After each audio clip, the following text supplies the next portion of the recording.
Good evening. This is Maestro with the Dawn of War 2 Retribution Elite modcast. Today, we have a Best-of-5 faction war series between the Tyranids and the Orcs. Our first player is going to be RedRevenge, playing as the Lictor Alpha, assassinating melee commander with displacement. Next up, it's going to be a pair of Hive Tyrants. These are tanky, durable, destructive melee heroes that walk through cover and cannot be suppressed. We're going to start off with Floid as our very yellow one. And the second one's going to be oLev. Oh yeah, I remember that great color scheme from the other ones. I really like this color scheme. Their opponents, wow, a trio of war bosses. We're going to start off with AssMan, otherwise known as Hunter, previously seen playing as the Tyranids in another faction war, but also quite good as Orcs. His first teammate is going to be a BRAWLER with what looks like a more traditional color scheme. And then finally, it's going to be Broodwich. Oh, Broodwich. I definitely recognize that name. Someone who I think I've played with a long time ago. Probably a North American player. So then, Orcs versus Tyranids definitely has the makings for a very messy game. And I don't mean messy in terms of player skill level. I mean more of like a bloody game in terms of just like kind of what these two races kind of do. Orcs with the kind of their very much a high damage race. High damage, but also pretty squishy. Tyranids pretty squishy themselves. Termagant's not so much high damage, at least not to start out. Hormagaunts certainly high damage though. Man, lots of Hormagaunts coming in. Double Hormagaunts for oLev. So we've seen in other series where most Tyranid players in 3v3s tend to prefer the double Termagant build, and oLev has been the main person we've seen deviate from that. Meanwhile, Hormagaunts might take down this Warboss, or it might be the Lictor Alpha, or it might be the Hive Tyrant. Who gets that final hit? Does no one get it? Does that Warboss really get out of there alive? What a lucky man Broodwich is. I mean, it would have been a pretty easy revive once they push back the Tyranids, but man, are our Tyranids certainly making quite a push out of this. The Hive Tyrant just calmly decapping the Orc natural under the fire of a bunch of shooter boys. Shooters, however, not upgraded with their big shooters just yet. Oh, some Sluggers getting in quite a bit of trouble under the damage of these Spore Mines. Those Spore Mines nearly taking down those double Sluggers out of Brawler, both of them getting down to just one model, one even down to 4 hit points. So these war bosses, we're going to see Brawler with the first upgrade of the game, I'm pretty sure, because it is early, and he's going to be getting the Bang Bang Hammer. This is both a DPS upgrade, giving you 75 melee DPS, whereas his starting hammer is only in the 40s, I believe, starting at Chain Axe. And you also get the support effect. So it's kind of similar, if you think about it, kind of to the, not exactly the same, but somewhat similar to the Force Commander's Power Sword, in that it does have a buffing effect. So it is also a support war here. Slug is going to be getting out of there. Looks like there was actually quite a bit of power bashing done. Must have been. I mean, at the very least, there's no way the Tyranids certainly didn't have control of their natural victory point. Looks like while I was looking at the Tyranids making a play for the natural victory point of the Orcs, we had Orcs making a play for the power node. Looks like we're going to have Hormagaunts working on this generator, and those Sluggers, oh my god. They're totally ignoring them. I mean, actually, I don't know if they want to engage them just by themselves, but I mean, they're totally ignored. These Hormagaunts can just keep doing what they're doing. Looks like they're actually moving out. It's weird. I feel like they have enough time, especially considering they've been ignored, to possibly get another generator, but they're going to work on this attack on the shooter boys, and as long as those shooter boys do not have their big shooters, there's really nothing they can do about the approach from the Hormagaunts. Meanwhile, we are going to see our first Barb Strangler warrior come out. RedRevenge is going to have another one, but oLev going to be looking for the Ravener.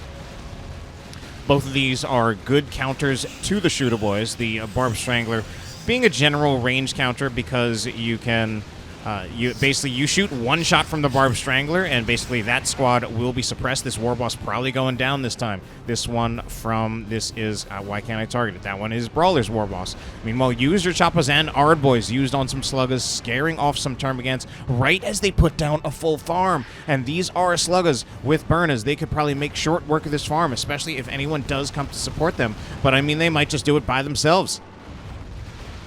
Looks like the Orcs going to just be chasing down the Tyranids over here. Use your Choppas. No, just kidding. It's going to be Ardboys put on the Storm Boys in this engagement. Storm Boys, they are a jump unit. Jump units are necessarily required to do some tanking just by virtue of the fact that they are going to be jumping in and leading the charge. But, Storm Boys not particularly tanky, so often we will see the use of the Ardboys to just help out Orc melee units like that.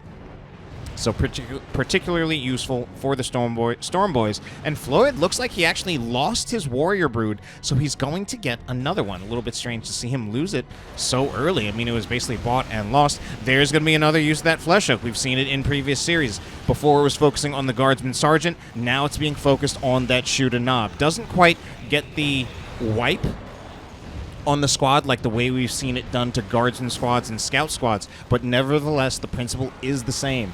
That Shoot a Knob is going to be a die last model. You pull him in, and he will take damage on behalf of the squad until he can get away from the Lictor Alpha and any other Tyranid units that are attacking him. Meanwhile, this Hive Tyrant going to be moving in. We're seeing some more upgrades from our commanders. This Hive Tyrant upgrading to the Rending Claws. And, you know, generally speaking, I would say I personally feel that this is the best overall weapon upgrade for the Hive Tyrant. I'm saying this mostly from a theoretical point of view, since even when I did play actively, Tyranids were never a race that I played very much. But, I mean, it's just you get the utility. Oh, my God, Storm Boys are gone! You get the utility of the Rending Talons, or rather the Seismic Roar, as well as a pretty substantial increase in damage. Hormagaun's just barely getting out of there alive, I think. Yes, they will. But the Sluggers are still chasing, so much so that the Raveners will burrow charge away rather than just trying to continue to... My God, why are these Termagants getting back into melee? I don't think that was their intention. I think they're going to be wiped too. They use Crippling Poison right at the last second and then hit the retreat button, so they will get out of there alive. Sluggers will try to start burning down some generators, but they don't have a lot of health to work with, and the interception, the defense by Floid, is here in time to prevent any significant generator bashing from being done. Meanwhile, our War Boss going to approach from Brawler. He's got yet more upgrades. The Bang Bang Hammer as well as the Angry Bits. Angry Bits, I mean, honestly, we've seen a lot of Angry Bits this year. Honestly, I've seen a lot of Angry Bits just throughout the course of the life of this game. I think it always just has been a pretty good war gear. Offers a lot. But, man, he might even need to use Angry Bits to just try to get out of there. I don't know if he will.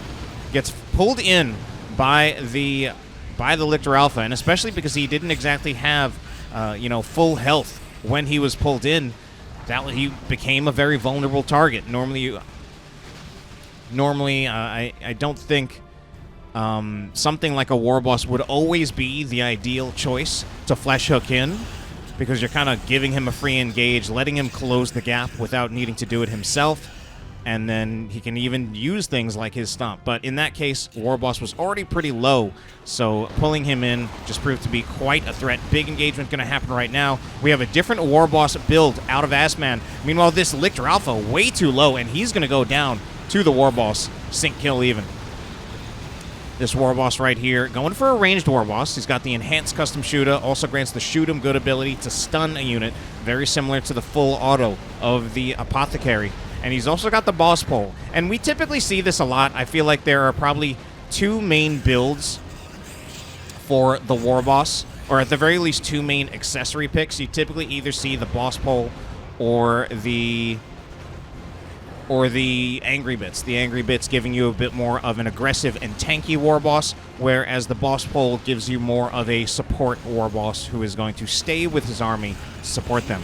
Meanwhile, Hormagaunts are in melee here. One of these Shooter Boys is not going to make it out. That Shooter Knob will go down. This second Shooter Squad, I can't even see its health because of those big-ass level up modifiers. But just indicators showing AssMan going to lose two of his Shooter Squads. I don't know entirely what happened there to AssMan. But I know he does like to comment in the chat, so I'm sure, or in the comments, so I'm sure he'll let us know.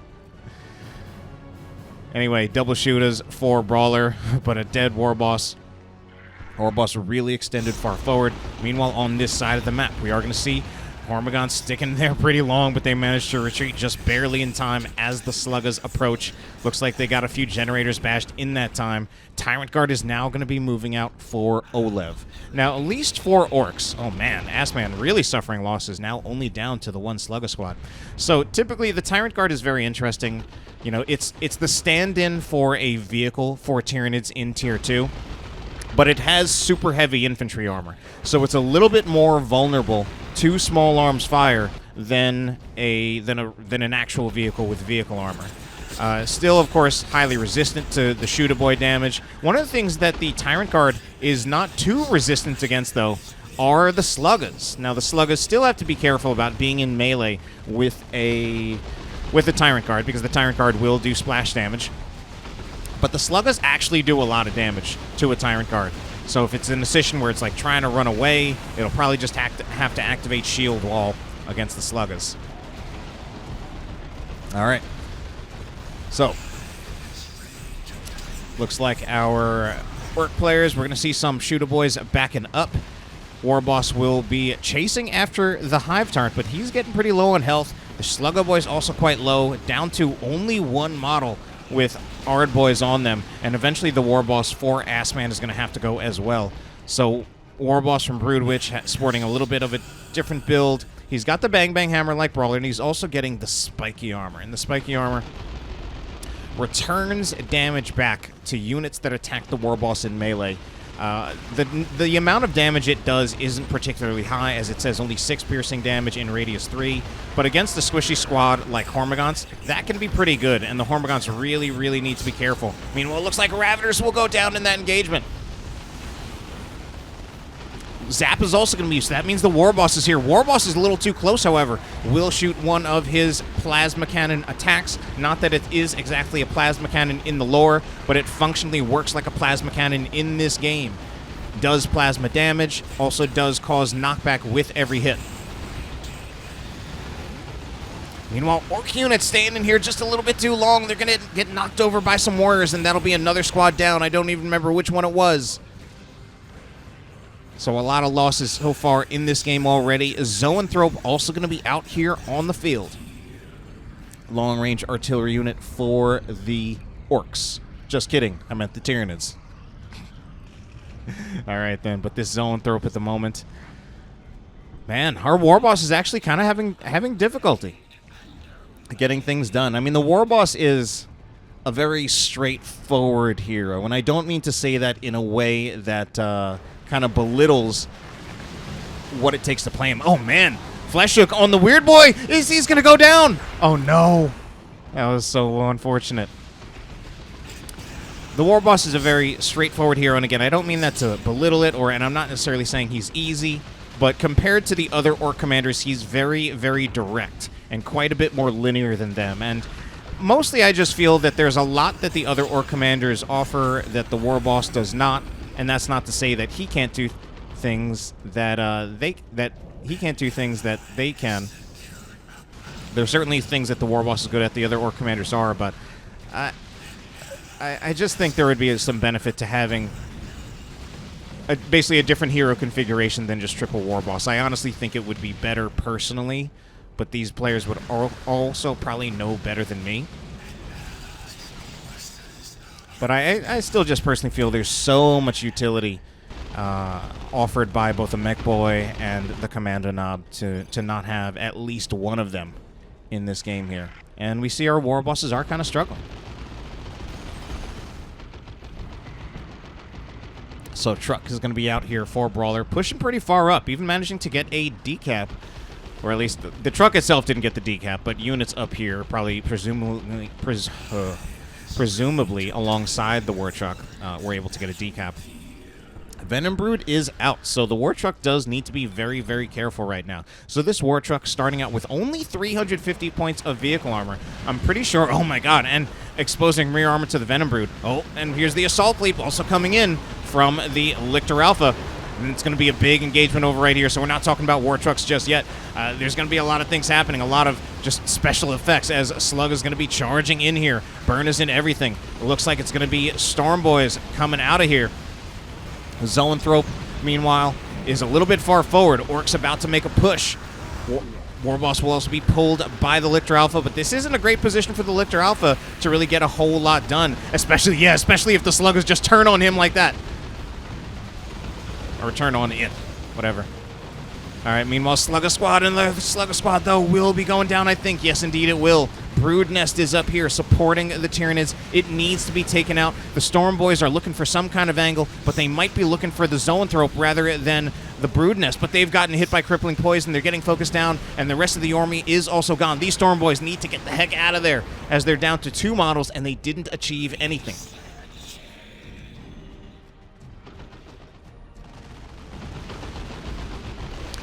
Shooter Boys opening fire, but the Barb Strangler Warrior just easy counter to that. It just needs to shoot one shot, and then that Shooter Boy squad will be suppressed. So Termagant's pushing up again. Tyranid players certainly looking a little bit stronger at the moment, a little bit of a lead in victory points. We've got generator bashes happening.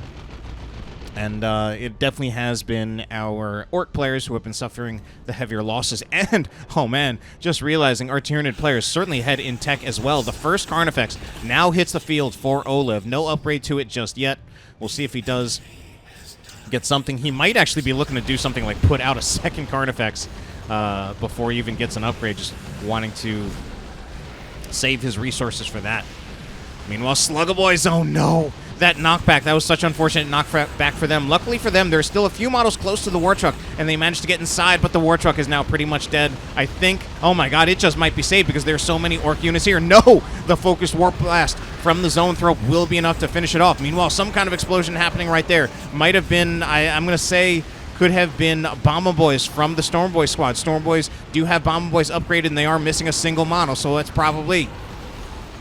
Meanwhile, squad of Termagants goes down, and the Sluggers are now chasing after the Zoanthrope. The Zoanthrope getting chain knockback. The Zoanthrope is probably dead. I'm actually surprised it's living this long. It's not being targeted. Oh, no. Orc players, unfortunately, kind of dropping the ball there, I think, unless there is... It feels like just dropping the ball to me. But certainly there are a lot of other targets to distract them as the Hive Tyrant. These Warriors still doing quite a number. And I think that's another squad going down. The Slug is going to get out of there with 7 hit points. Tyrannoformation is going to hit the field. It's going to spear some shooter models. So it instantly gives some of them, but with those big shooters still there, not too much chance of that squad just instantly getting wiped there. So it's I don't know if that Tyrannoformation really achieved enough. It did certainly insta-kill a bunch of these shooter models, so it did inflict some economic losses onto Brawler, but I don't know if that's really equaled out by the 500 red that was spent to use it. So the Tyrannoformation, personally, in my opinion, the Tyrannoformation is the worst nuke in the game, and I feel like if you're going to make use of it, I feel like it needs to not just be for the destructive potential of it, but to buy space, to force retreats, to split your opponent's army so that you can push into it or push alongside it. Meanwhile, Warboss going to get hit with some chain knockbacks from the Warriors as this Warboss now fully upgraded. This is AssMan right here with the spiky armor, the enhanced custom shooter, as well as that boss bolt. So Hormagon still looking to destroy some generators. They won't finish it off, but it looks like the Barb Strangler Carnifex will. So this Barb Strangler Carnifex, very similar to those Barb Strangler Warriors, but obviously quite a lot more powerful. 125 plasma cannon damage per shot, so works a lot like plasma cannon damage. Actually a different... So this is actually a different damage type from the Barb Strangler Warriors, who do their own unique damage called Barb Strangler damage. The plasma cannon weapon damage type is a little bit better. Meanwhile, the Barb Strangler Carnifex still has the effect of suppressing on hit. Okay, Warboss as well as the Storm Boys are in here. Things are going on all over on each side. Hive Tyrant potentially in trouble. Like if the Warboss and the Storm Boys turn around, target this Hive Tyrant, could be killing the Hive Tyrant, but also wouldn't be too hard to revive. But, you know, they've also got a lot of an army here that they could probably just occupy space here for a while. They won't go for the kill on the Hive Tyrant. Should be a full generator bash. Yeah, this is just so much damage against generators. A bunch of Spore Mines are going to come out. They're going to hit, but I think at this point they're mostly going to be ignored. Looks like a Hormagon Brood is going to be finished off by that Warboss as he just tosses it aside. This Warboss out of, who is this here? It is going to be Broodwich. Now has the Power Claw. Oh my, and we actually see the third accessory warrior for the Warboss. Going to have that trophy rack. It's honestly been a while since I've seen this. Honestly, I'd say it's the first time I've seen it in 2020. Pretty much every other Warboss that I've seen has either gone for the Angry Bits or for the Boss Pole. So the Warboss just in there tanking, but eventually he does need to get out. Double Carnifex is here. Okay, these tank busts by themselves, not enough to deal with it, but at the very least, yeah, they're going to look for the generator bash, and then I think it's, yeah, then you just hit the X button. Okay, Tyranids moving around as this war boss, very far from home for Brawler. And, man, our players right here. Looks like our Orc player is still definitely on the worst end of suffering losses. oLev has suffered plenty of losses himself, but, I mean, he's at the point where he's in Tier 3, and he's just bringing out the parade of Carnifexes. Meanwhile, on this side of the map, Tyranids mostly actually just going for generator pressure, even under the axes. The chain axes and sluggas, or actually the choppas of the Orcs. Sluggas actually refers to the pistol.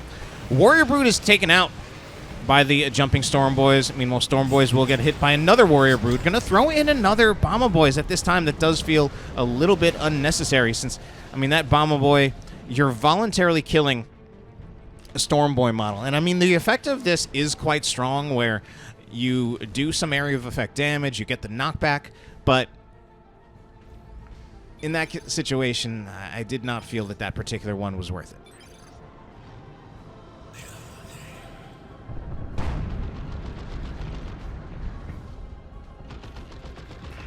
So, Looted Tank is out on the field. Now, the Looted Tank is also something... The Looted Tank is very interesting in that it is... it actually has an ability. Unlike the Leman Russ and the Predators, it actually has an ability.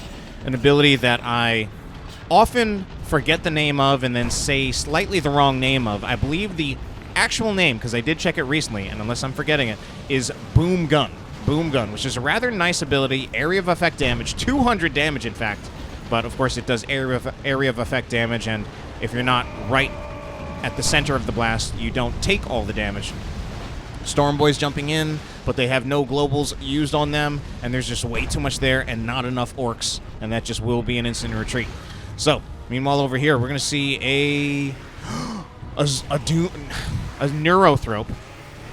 So you see those like little effects that we saw as the Hormagaunts were attacking the war boss in melee. That was the damage being returned to them from the spiky armor. So you can't really just have a squad like Hormagaunts just try to swarm around the war boss when he has this spiky armor, unless he's very, very close to dying. Looted Tank right there will take out the Lictor Alpha. Meanwhile, up here, some Storm Boys going to be just solo bashing this node. A little concerned about this as a use of their time. I mean, it'll buy the Orcs red. Meanwhile, Broodwich is sitting on a mountain of red. Oh my god. He's hit the 999. Come on. We're playing Orcs here. We got to be using red all game. I mean, on the one hand, it means he'll have a Rocks ready. I mean, like on the one hand, it's not just a Rocks. He would have a Rocks, an Ard Boys, and a User Choppas all in one engagement. So he's definitely going to start hitting those function keys. In fact, like I think he's at the point where, considering it's Orcs, if he gets enough requisition, which I think he just about has, he could literally use every single War Boss Global in one engagement with that much red. All right, so our Orcs making a push. This is going to be a Tier 3 Lictor. Tier 3 Lictor. Meanwhile, the War Boss will be charging in, but where's the support? Is it really just these double Shooter Boys that aren't even at full strength? Oh no. Shooter Boys, meanwhile, moving in, but there's nothing they can do about this Thornback Carnifex. We're going to see some other Orcs coming around from the side, but honestly, this, to me, it hasn't felt like a strong game out of our Orc players, but they're not too far behind, and, you know, they've actually rebuilt their army up to a decent point, so they're certainly still in this. But right now, I'm definitely feeling the momentum of the game going in favor of the Tyranids, as they do manage to have a double cap and tick the victory points down in their favor. Hive Tyrant moving forward does have the Bonded Exoskeleton. Also does work for, well, not also, but just Bonded Exoskeleton granting invulnerability does make for a good late-game capping mechanic where you can put the War Boss on a point. He's already immune to weapon knockback and already very tanky. And then during those 9 seconds, he can tank theoretically infinite damage.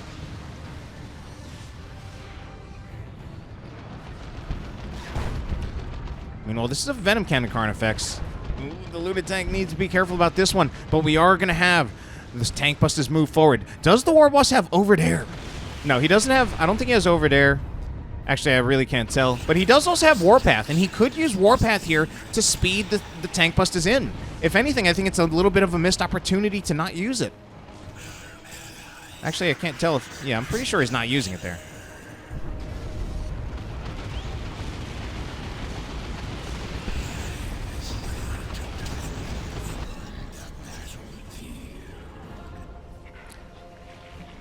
Unfortunately, somewhere on this map, Broodwich finally used his red, and unfortunately, we missed it. Unfortunately for him, it doesn't... Just looking at the unit tabs, it doesn't look like there was necessarily a whole lot achieved from the rocks wherever it was. I'm pretty sure it was a rocks.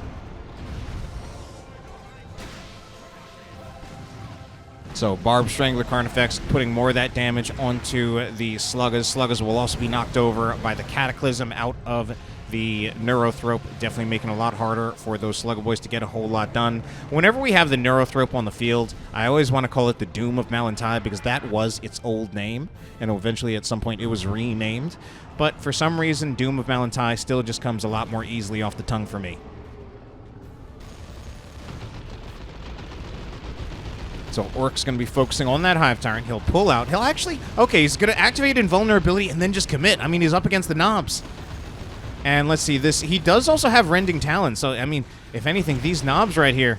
Yeah, with the Warboss there, the Warboss has a lot of answers to that. I mean, he'll tank damage for a while with Invulnerability when he needs to. He can just use that Seismic Roar and knock those knobs all over the place. Again, the Hormigons right here, absolutely just not working out at all against the Warboss. With that spiky armor, returning that damage back to them.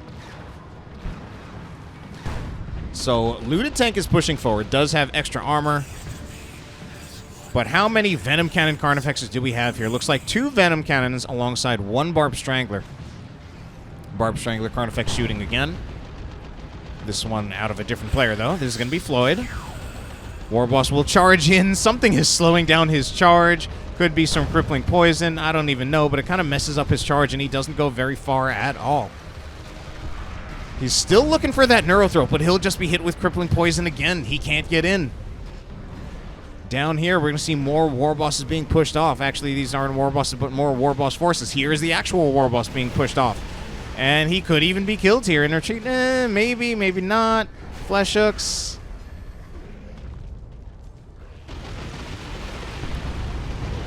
And kind of my feelings before have become even more of a reality, where now our Tyranid players really taking control of the victory points, 215 to 66. Tank Buster Barrage is going in, only partially hitting as our Carnifexes are moved out of the way, and the Tank Busters are getting so low, and these Storm Boys getting even lower, and they even get so low that they get all the way to 0.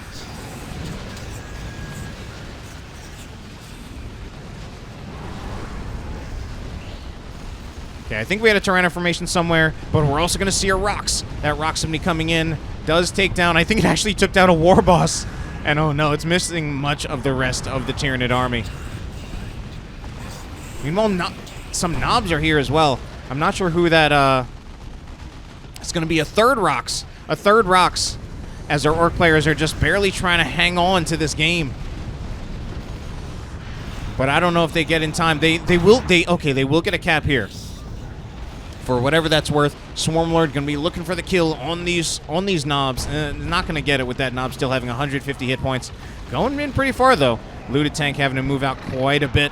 The Shooter Boys, will they make it out alive? Yes, they will. The Looted Tank, though, does not dodge that shot from the Barb Strangler Carnifex, and it will be finished off. Meanwhile, we're going to see a Lictor Alpha here go for the cap on the Orc Natural, and if he does succeed in the cap, that should be the end of the game for the Orcs.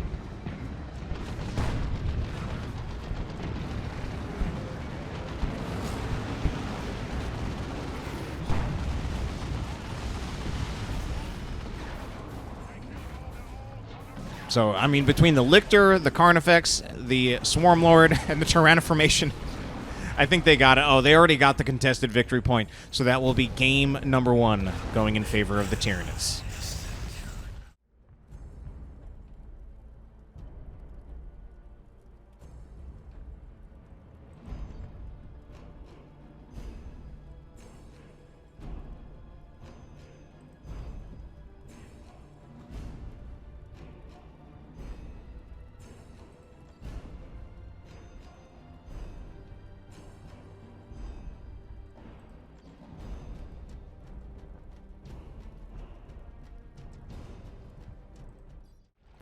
Game number 2 is going to be taking place on Keldaris Refinery. Our first player is going to be Floid, playing as that Hive Tyrant. Cenzontotochtin will be coming in here. He's going to be playing as the Lictor Alpha. Meanwhile, oLev going to be playing on the Hive Tyrant yet again. Their opponents going to actually be playing some different heroes this time. Brawler will be playing as the Orc Commando Knob, sneaky Orc who can shoot you, stab you, and blow you up. Meanwhile, next up it's going to be AssMan, playing as the War Boss. And finally, it's going to be Broodwich. This teleporting ranged commander can build wall banners, can repair. So yeah, I'm kind of happy to see this out of our Orc players. That one of the things that I said from last game was that I would have preferred to see more of a mix of commanders, because I feel that there's so much personally that the Commander Knob and the Mech Boy offer.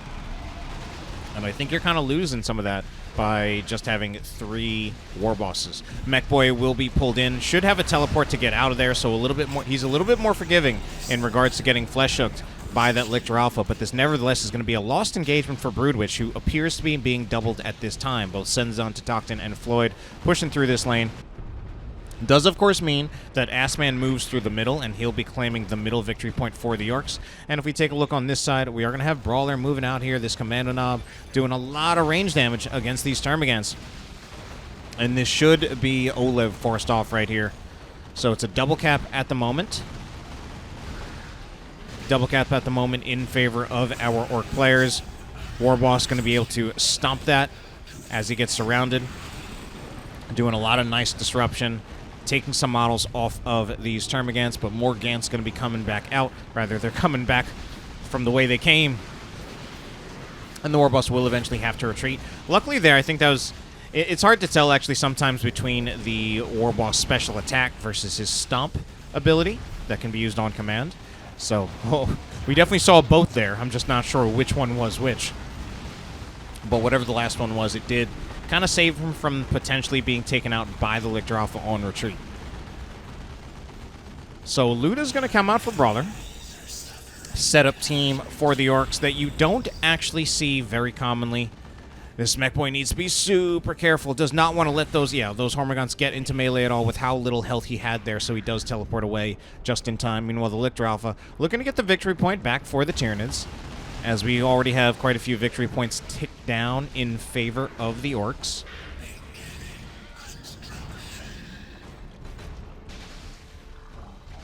Warriors getting more knockbacks from their leap into combat against this Commando Knob, and he will eventually have to retreat out of there.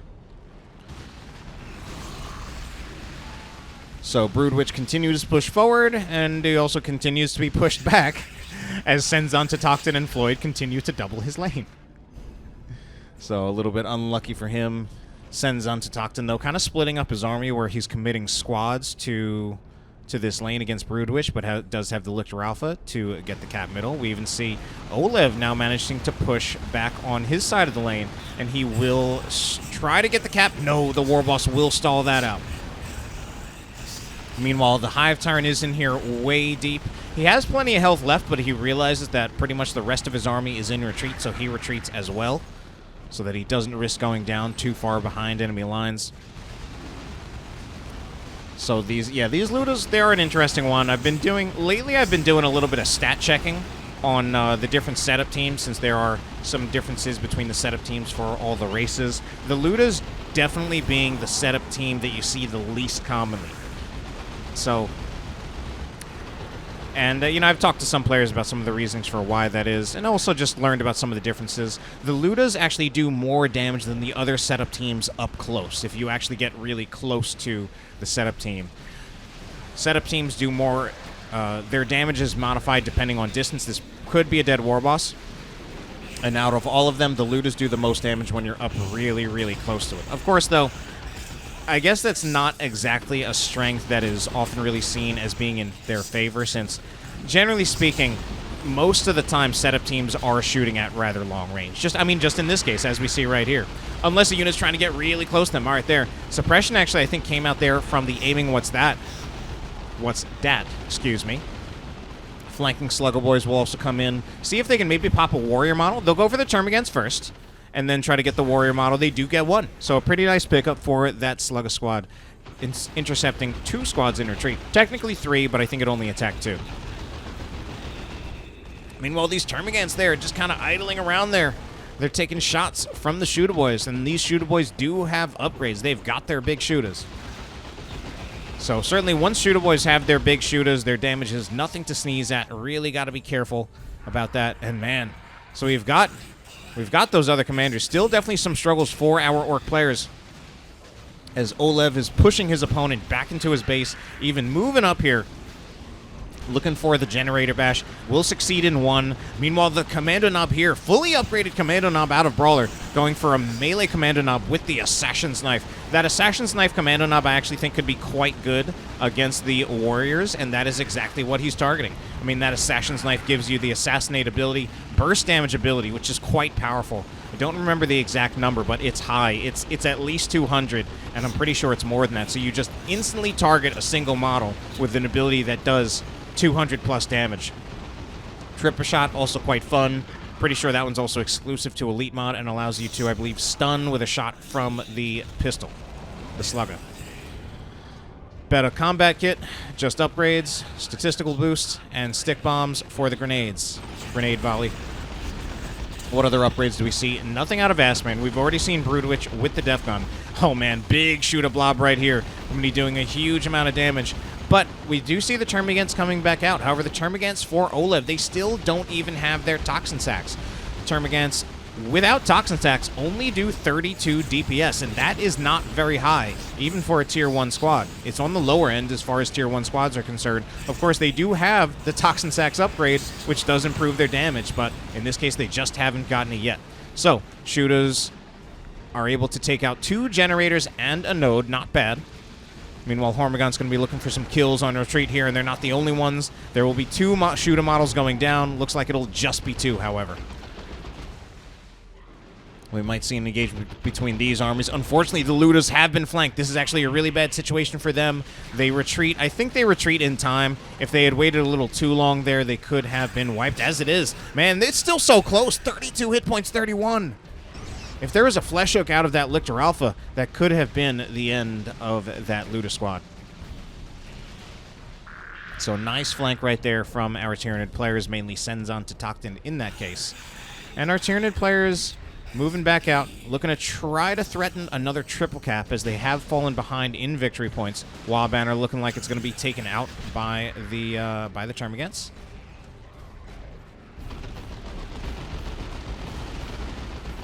I think I also messed up before. I think during my intros I might have said that the...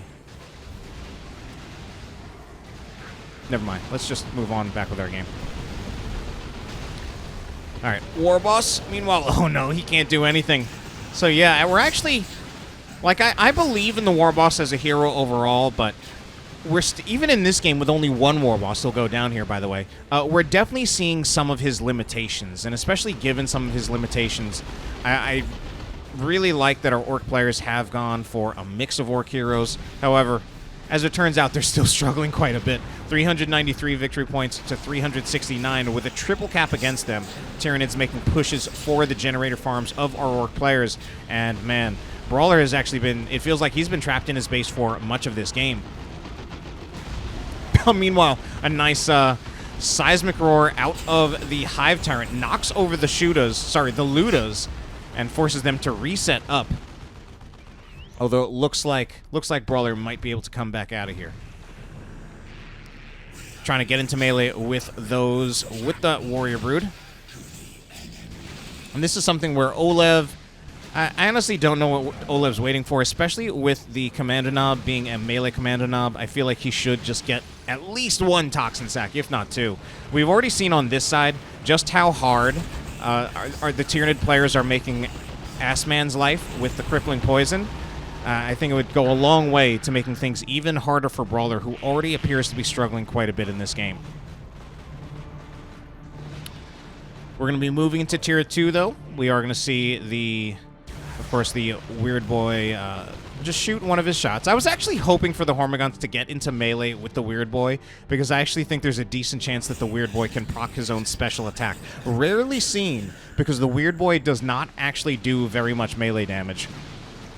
He actually He's definitely primarily a ranged unit, but for whatever reason, he was given a melee special attack. And again, you don't see it very often, precisely because of the fact that, you know, you don't want the weird boy in melee in most cases.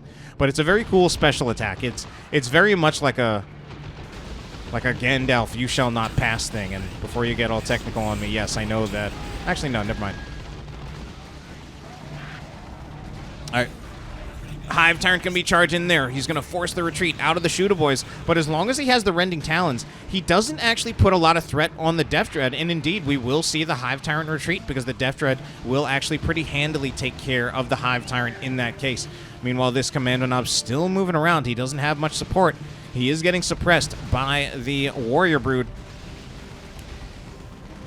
We're going to see some melee coming out of those Hormagaunts, and the Hormagaunts will get out of there. And this is just going to be another lost engagement for Brawler. He does still have the Death Dread in play, but it's completely unsupported, so we could see it potentially be under threat.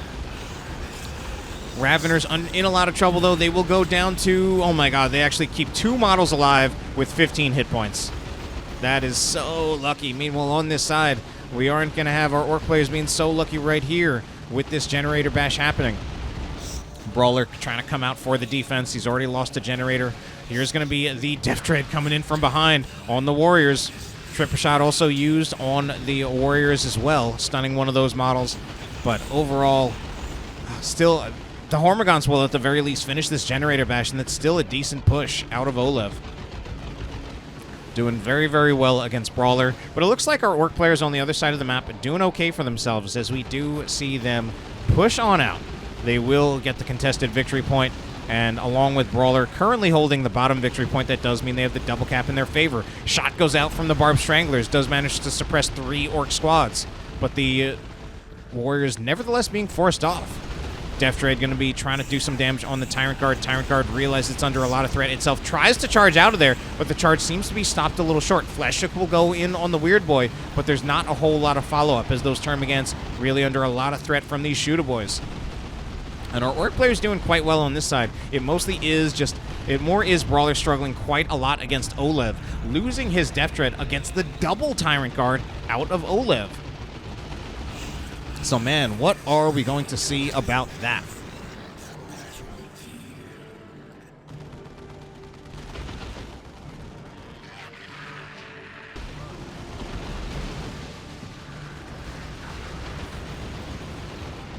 Meanwhile, Suppression's going to come out. Nice combo. Getting the Suppression along with the Weird Boys' attacks. Going to be forcing some of those Tyranid units into retreat. Another Tyranid unit will be wiped by the Sluggers.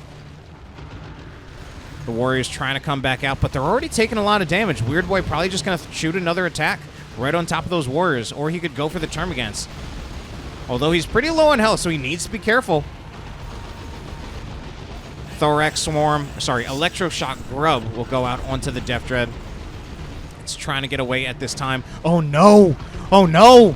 The Weird Boy may have stayed in there too long, but the Lictor Alpha does not manage to finish him off. Going for the Sluggers instead does get a lot of Slugger models, but I feel like the possibility of wiping the Weird Boy is just so much of a bigger prize. All right, War Boss going to be engaging the Hive Tyrant in melee. Hive Tyrant will push the War Boss aside with that Seismic Roar. Hive Tyrant cannot tank the damage of the War Boss there, trying to capture the victory point like that, because this War Boss does have the Power Claw. 95 heavy melee DPS. No ability coming in with this, just raw damage and damage against all targets. Meanwhile, man, it's... There's just no way about it. Brawler has struggled immensely against oLev here. Like, it's a double cap for our Orc players, even though they don't hold their naturals. So, Brawler's going to be looking to try to push out. Unfortunately, the Commando Knob has actually been taken out. Some grenades going in. That's going to be some stick bombers. However, the entire Orc line is breached by just the Hive Tyrant himself. And I mean, at this point, like, this is crazy to say this, but this should literally actually be a retreat from some of these squads. I mean, the stick bombs in particular. Okay, so the rest of the Tyranids will finally be forced off, but it's going to be a triple cap soon again for the Tyranids. There it is.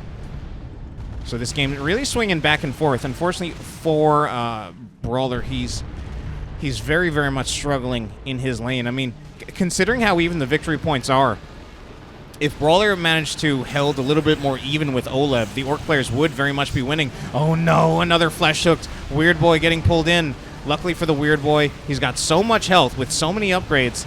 Well, I can't actually tell how many. He certainly has at least one, but right now he's got 1,200 hit points, which is definitely not his starting health. That he's actually able to weather the storm there, kind of tank a lot of those attacks. But still, whenever I see the War Boss get, the Weird Boy get pulled in like that, it scares me each time. So Orc players going to be looking to retake the double cap as they manage to push back out.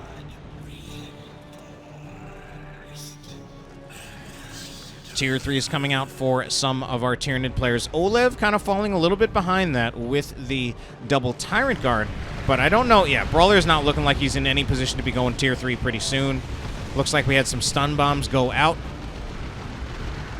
But the Tyrant Guard is just running amok here. At the moment, Brawler, he mostly has the tank busters to try to deal with the Tyrant Guard, and it's not proving to be enough. Tyrant Guard for Floid, under quite a lot more trouble, will have to use Shield Wall. And it's the Tyrant Guard just by itself.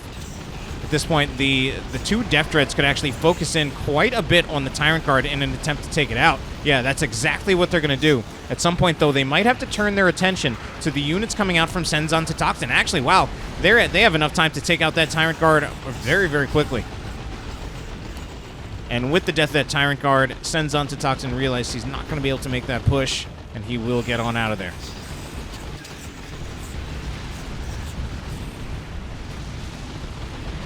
Wow! We even have Stick Bombers coming in for melee. Stick Bombers are actually pretty good in melee, certainly relatively speaking, considering they're not exactly thought of as a dedicated melee unit, but for a unit that's not a dedicated melee unit, they're pretty good in melee.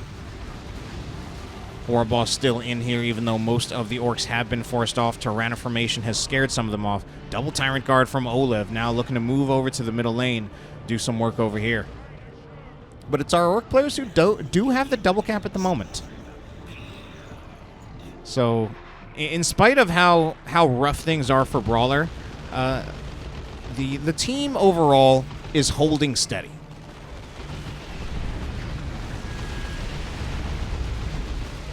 Oh, what a nice burrow from the Ravener. A very, very nice split on all those Orc squads. Bunched up so much. Many of them knocked forward, which is really the ideal. That was one of the best Ravener burrow strikes I've seen in a pretty long time. So we've got the Death Dread out here for Brawler. We've got 2 out of Broodwich, but we've got Carnifexes starting to come out. Cenzontotochtin going to have the first Carnifex to hit the field. Warp Vomit, however, going to put these Tyranids under a lot of threat. Not much of an answer to these Death Dreads with the units that are left out on the field. The Neurothrup doing psychic damage, which is not really a great source of anti-vehicle damage. Meanwhile, Termagant's virtually very highly ineffectual against the vehicle armor of the Death Dread. All right. Oh man, the weird boy. Whenever I see a unit getting in melee with the Weird Boy, I'm kind of praying for the Weird Boy special attack. It's also kind of something that I would, like, if it happens, I'd love to make it like the thumbnail for the video. All right, man. War Boss. I almost wanted to say the Weird Boss. The War Boss in here, really tanky. He's going to go down himself, but he was looking pretty ferocious there against the Lictor Alpha. Certainly a lot more health, as well as more damage with that claw. Tank Buster Barrage going to go in. Will be fully dodged by the Termagants, who still have not even upgraded to the Toxin Sacks, which is kind of crazy. It actually strikes me as super strange to get a double Termagant build and just never upgrade to Toxin Sacks, but I don't know.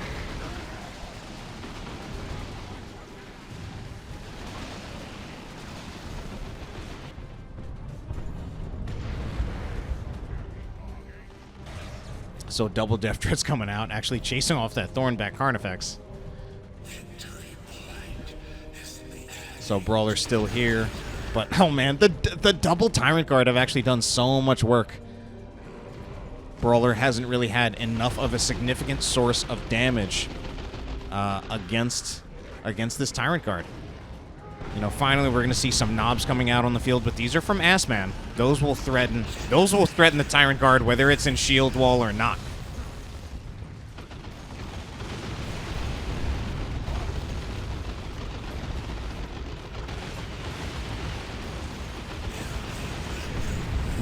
Another missed Tank Buster Barrage.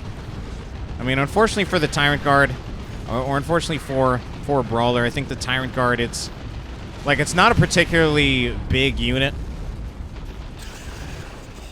Meanwhile, it looks like I might have been missing some cool things going on over here.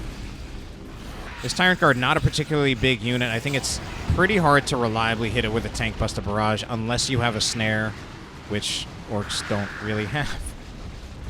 Aside from, I guess, trying to throw a stun bomb, which is kind of hard to really do. Not impossible, though.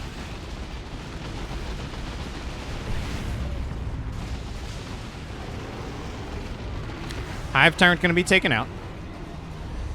Hive Tyrant for Floid going to be dead there, as we do see the Tyrant Guard trying to fight toe-to-toe against the Death Dread, but there should be a Death Dread coming in. The second Death Dread, I feel like, needs to take a part of this fight, because we're going to see something right here. Cataclysm going to scare off those Sluggers, and those Sluggers lose like 3 models. Meanwhile, this one Death Dread already pretty low. Tyrant Guard trying to chase after it. Death Dread at quite a few less hit points now. The other Death Dread going to be going after the Neurothrope and the Warriors. The second Death Dread coming back in, but needs to be super careful with how few hit points it has. In fact, man, if that Electroshock Grub had been used on the rear Death Dread, it would have been killed. The rear Death Dread's going to go down anyway, just engaging the Tyrant Guard in melee again. Meanwhile, back over here, I'm actually catching a Rocks, not missing it on screen. Missing it off screen. Why is the looted tank in the Rocks too? Oh no! All right then. Oh no, that barrage, that mini barrage, kind of messed up. There's some more of the barrage. That's another Rocks. Oh my god, must be from an entirely different player. But man, that'll only take out one of the Tyrant Guards. That won't even take out the second one. This is hilarious. Oh, wow, but our Orc players, they have a triple cap. How long can they hold it, however? Meanwhile, Commandos in a little bit of trouble. One of these Death Dreads still here. Combination of the Ludas and the Weird Boy actually really making it hard for our Tyranid players to get back their natural. And the Mech Boy. The Mech Boy here with the custom force field. Wow, okay. Orc players doing a great job of denying the Tyranids from getting their natural at the moment. Yeah, those Termagants can't just stay there. This Termagant squad will get wiped, and they actually have to retreat right in front of their natural. So this is Floyd currently, who's kind of being held in his base. Hive Tyrant trying to get in will be stunned. Will also just be, kind of just bamboozled by the Mech Boy teleporting away. Meanwhile, the Carnifex is moving up, certainly making space for the Termagants, who still no Toxin Sacks, by the way. Termagants looking to move in, trying to get the cap, but we're going to see the combination of the Ludas and the Stick Bombs. Oh my god, actually doing massive, massive damage to this Termagant brood. They're just denying the caps all over the place. They finally have to give up the top victory point, but they might, if they can, they might be able to hold on to the rest long enough. Foot of Gork will go out. Doesn't actually manage to hit anything, but does scare the Warriors into retreating. And at this point in the game, forcing a retreat from your opponent is really, really powerful. In fact, it's looking like our Orc players on the verge of taking this out. A lot of very good at playing goalie in these last few engagements for the Orcs. Actually, man, it looks like they're going to win the game off that.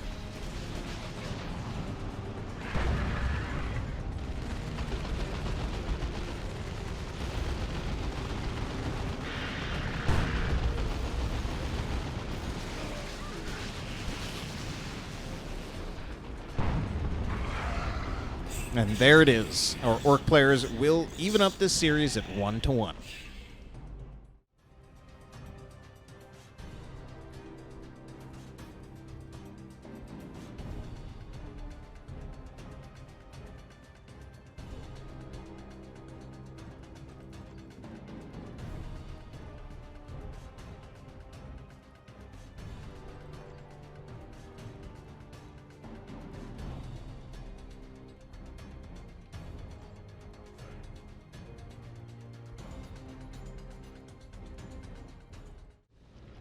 Game number 3 will take place on Graysark Undercity. oLev is going to be switching his commander. He's going to be switching over to that tunneling Ravener Alpha ranged commander with global mobility.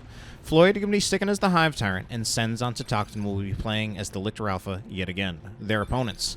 AssMan will be on the Warboss once again. Brawler is going to be playing as the Commando Knob. And finally, it's going to be Broodwich going back to the Warboss. So this time we have 2 Warbosses and one Commando Knob. So, you know, a little bit more Warboss than last time around, but not as much in Game 1, which I still kind of like it as long as... Basically, I guess, I don't know, I'm just personally against the triple Warboss, so glad to at least see one non-Warboss commander in there for our Orc players. Commando Knob in a pretty good position right here, trying to be in cover, tanking damage against the Termagants while trying to shoot damage against them. Shoot damage, what a funny sentence. Anyway, Hormagaunts looking to get the kill on the Ravener Alpha, but they'll be intercepted by the Hormagaunts. That's going to be a stun bomb going down there, stunning a whole bunch of Hormagaunts, but at the same time, I think our Orc players just kind of be overwhelmed. Stun seems to last ages, but not enough damage pressure on the Hormagaunts to really scare them off. And Brawler actually calls this out as a triple. All 3 Tyranid players committed to being down here in the middle. So it looks like the Commando Knob will be getting out of there. The Warboss still in here, but not for much longer, as he will eventually have to retreat as well. And it does look like a rout in favor of our Tyranid players. Fleshhook's trying to go out, trying to see if they can finish off the Commando Knob in retreat, but proves not to do the trick. So meanwhile, our Orc players, they're certainly gaining control of top. That Warboss will literally just step on top of the nest. Easy way for that Warboss to take it out. Node will be bashed. Don't think there were any generators to be bashed here. But our Orc player is also going to look for a decap, just trying to capitalize off of this win in the top lane in whatever way they can, given that oLev did not actually go to the top lane at the start of the game. Our Tyranid players, though, you know, off of the push that they had, they are getting the natural victory point away from the Orc team, but they're not pushing as far as the generator farm. Wow, we actually do have Sluggas managing to make it all the way over here. They kind of snuck their way over here. Because the Orcs do not control this lane, really, generally speaking. They just kind of snuck their way over here. They will retreat. They do get some bashing going on, which is some nice sneaky play for that Slugga. It's funny, just as right before that Slugga got that play, I was about to say that the bottom natural power farms are pretty close to your opponent's base, and you really have to push in pretty far on this map to go for a generator bash. It's not impossible, and it looks like our Tyranid players will be managing to do it by continuing to win this lane. I mean, this is still a double here. This is Floid and Cenzontotochtin, and it is only Broodwich who's fighting against him, and Broodwich already suffering some early game losses, I think. Pretty sure he must have lost another squad there. Not sure whether it was a Shooter or a Slugga, but this is a generator farm mostly going down, as it's mostly just a bunch of Termagants, and right now they're not super powerful, especially with these Termagants from Cenzontotochtin not having their Toxin Sacks at the moment. But let's take a look at the fight up here. It looks like the fight has already happened, and it will be oLev forced off. But the Tyranids aren't actually losing. They're not losing a generator farm up here. They didn't buy one. But at the same time, I guess there's kind of the opportunity cost of, like, they can't put one down, or maybe they can. Well, Orcs are actually running away from it, migrating down to the bottom of the map, looking to see what other value they can get. Maybe looking to see if they can either start making a push for the victory points, as it definitely has been our Tyranids with a better control of the victory points with their focus on the bottom lane, where 2 of the victory points are. But Orcs from Brawler, they're going to be looking for a generator push anyway. Another sneaky generator push. Like, they're finding this generator bash with no engagements happening. So let's take a look at some of the actual engagements, although it does look like, oh, maybe we can actually stay over here, even though there are things happening in many different places, because these Tyranids, oh no, this is Brawler. He's about to be flanked from 2 different angles. Stormboy is going to be jumping in, though, but most of his squads are just going to be retreating. Only got a single generator out of that. One Shooter squad might go down there. If he loses this entire Shooter squad, that's not worth it for a single generator. He might just lose it from those Spore Mines. I'm trying to keep up, see if he does lose it. No, he doesn't. All right, bigger engagements going on right here. We got some Storm Boys pretty far forward. I don't know if they make it out of there alive, down to their last model, and they go down. That will be AssMan Storm Boys being wiped. So it looks like AssMan, just kidding, AssMan's all the way over there. That was actually Broodwich coming in here. So actually, I'm not sure. I don't remember if those were AssMan Storm Boys. Might have been Broodwiches. Oh man, a lot of things dying right there. Warboss from Broodwich yet again has that spiky armor. Actually, I don't remember if he's the one who had that last game or even in the first game. But he has it now. He's got the spiky armor. He's got the boss pole. So again, kind of that support Warboss build. And then that spiky armor, just a very, very good for tanking. You make the Warboss a highly, highly undesirable target for melee units, which he already is to begin with. And does also give a nice amount of health and regeneration.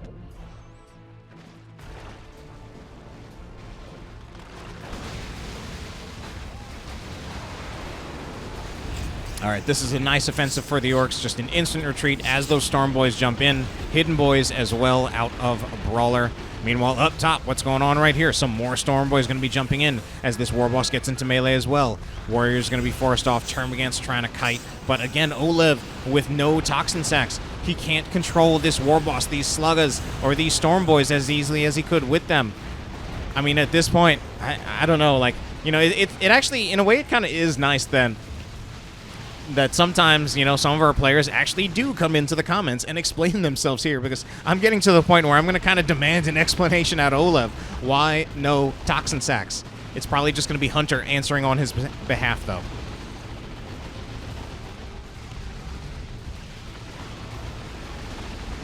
All right, Tyranids make a push for this generator farm.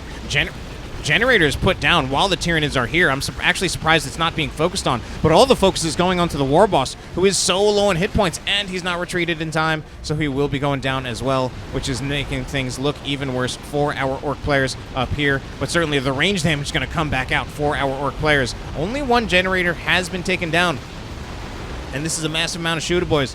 Now, luckily for Floyd, he's got Toxin Sacks, so he can just really, really quickly just snare those Storm Boys. They were already so low in health that they just retreat out of there anyway. Meanwhile, this lone Termagant Brood with no Toxin Sacks from oLev is going to have to just get out of there. Nothing they can do in that position once those Sluggers get into melee with them.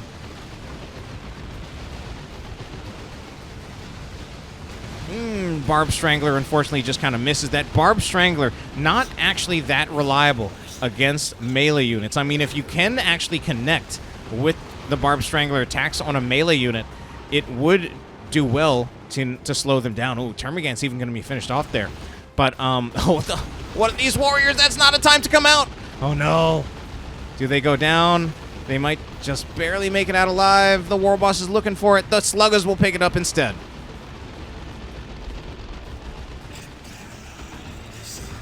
So let's take a look at what some upgrades we got. Nothing on the Ravener Alpha. Hive Tyrant with some of the same things we've seen before, the Rending Talons as well as the... so the Extended Carapace, that's not the same as before. Before he had the Bonded Exoskeleton. Rending Extended Carapace giving him a charge ability.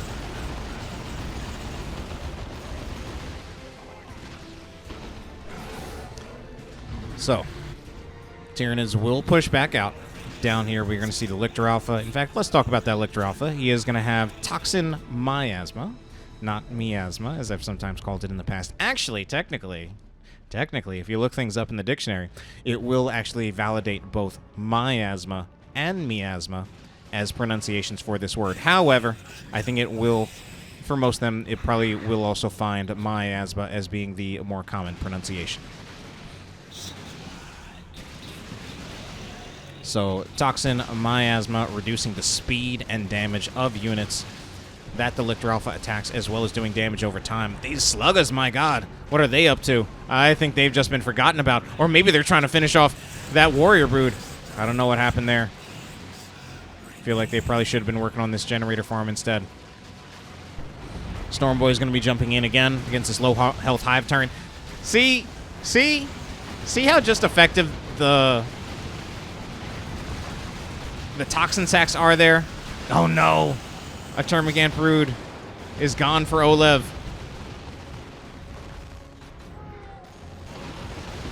But man, that one squad of Storm Boys just struggled so much when they were just pinned down by the crippling poison from Floyd's Termagants. Man, the War Boss yet again. There are so many times when in this series when the War Boss is actually struggling to get value. Meanwhile, these Storm Boys struggling to get out of here with anything other than just a knob. Luckily for them, they will get out of there. But what is there to stop these Gene Stealers at the moment? The Weird Boy probably does not have Warp Vomit ready. Otherwise, it would probably be used. May have already used it. But actually, it looks like the Gene Stealers are just so outnumbered that between the Weird Boy attacks as well as the aiming Wastat, that will be enough to scare them off. So, I've been so caught up in the action of the game that I haven't realized that our Tyranid players actually have a massive lead in victory points, 461 to 240. So over 200 points right now.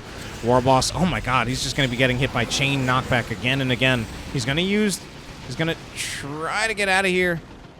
No, he's going to commit. And along with those Sluggers, that actually forces the retreat from the Tyranids. So back up here, Orcs looking to gain another victory point. Trying to get back into this game as far as victory points are concerned. They aren't able to get it.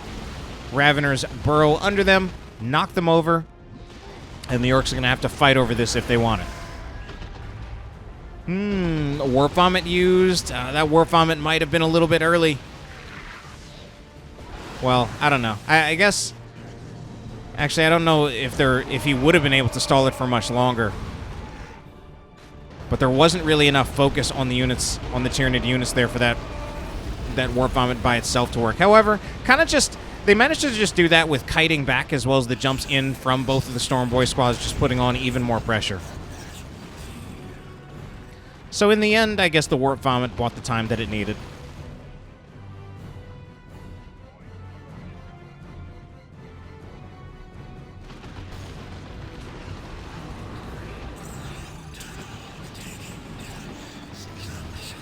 All right. Tyranids will reclaim their natural victory point for the time being. A few Shooter Boys for Broodwich are now in trouble, and it will just be a retreat. But most of the action definitely going to be focused on here. Sluggers actually with both Ard Boys and Use Your Choppers trying to focus on the Tyrant Guard, but there's so much range damage going in against the Sluggers, the double Termagants, as well as the Raveners, putting so much range damage pressure on them that they have to get out of there. Hive Tyrant is in here in melee. He will be just knocking over the War Boss again with those Rending Talons. But, and oh man, he's trying to see if he can finish off a Shooter Boy squad. He won't be able to finish it off. The Ravener will go down. Looks like we even had a melee Ravener. What upgrades do we have on our Orc players? AssMan with the ranged War Boss yet again. I think the ranged War Boss kind of makes sense in that we've seen how much the War Boss is actually struggling to get into melee range at times. So I'm not surprised by that. Spiky Armor and Boss Pole we've actually already seen from AssMan. Brawler with nothing, and Broodwich with only the Spiky Armor and the Boss Pole, but no weapon. Looted Tank gonna move out. There's not much of an answer to this Looted Tank. I mean, it's the Warrior Brood can put on the Electroshock Grub, but there's... In fact, I don't know why these warriors are still here. Okay, finally they do retreat. Oh, it says they were stuck. Oh, this is going to be a little rough. At least one model should be going down in retreat. Pretty lucky if that doesn't catch a model. Yeah, that's pretty lucky. All right, so Orc players doing a decent job of evening out the victory points a little bit. This is this a dead Ravener? No, this is a dead Ravener. That's just the body of, well, this is a dead Ravener. It's actually a dead Ravener instead of a Ravener Alpha. Ravener Alpha looks like he was trying to get a damage or a synapse upgrade, but hasn't been completed because he was dead. Now it's completed. Okay, now we see upgrades for him. Acid Splatter committing to a melee Ravener Alpha, along with the damage synapse granting 25% increased damage. What are those Termagants doing? Anyway, looks like we're going to have a fight over here. Although Tyranids, we're seeing a backcap by this Lictor. But the real fight is happening up here as the Storm Boys jump in. Storm Boy is actually getting quite a lot of value. I actually like, yeah, I kind of like that. The The Storm Boy jump and the Warp Vomit at the same time seeming to work out pretty well. Of course, actually, ideally, you don't want them at exactly the same time because the Storm Boy will also stun upon landing. So it's more like you kind of want to stagger it. You kind of want one after the other for like maximum stun time. Meanwhile, Storm Boy is beginning to run out of steam here, and eventually they retreat. They retreat without losing a single model, which isn't bad. It's actually quite good. It's the opposite of bad. So things are kind of backwards at the moment. Orcs have the Tyranid natural. Tyranids have the Orc natural, but not for much longer as those flash gets come on out. Look at all that DACA. So much DACA right now. All the DACA. Oh. Oh no! That Foot of Gork was allowed to hit, even connected on the Raveners when they were not even in retreat. Took them down to about, you know, just did a lot of damage against them. Foot of Gork doing plasma cannon damage. I believe also does about, I think it's 225 plasma cannon damage. So against Raveners, who are only about 300 health per model, it very nearly nuked that squad. It never could have done. It wouldn't have enough damage, but certainly took them down to very few hit points. Warboss trying to get into melee here. AssMan going in with that Warboss. Hive Tyrant also going in. Warboss could probably turn around, take out the Hive Tyrant. Oh no, he's getting slowed by Crippling Poison, and he gets taken out instead.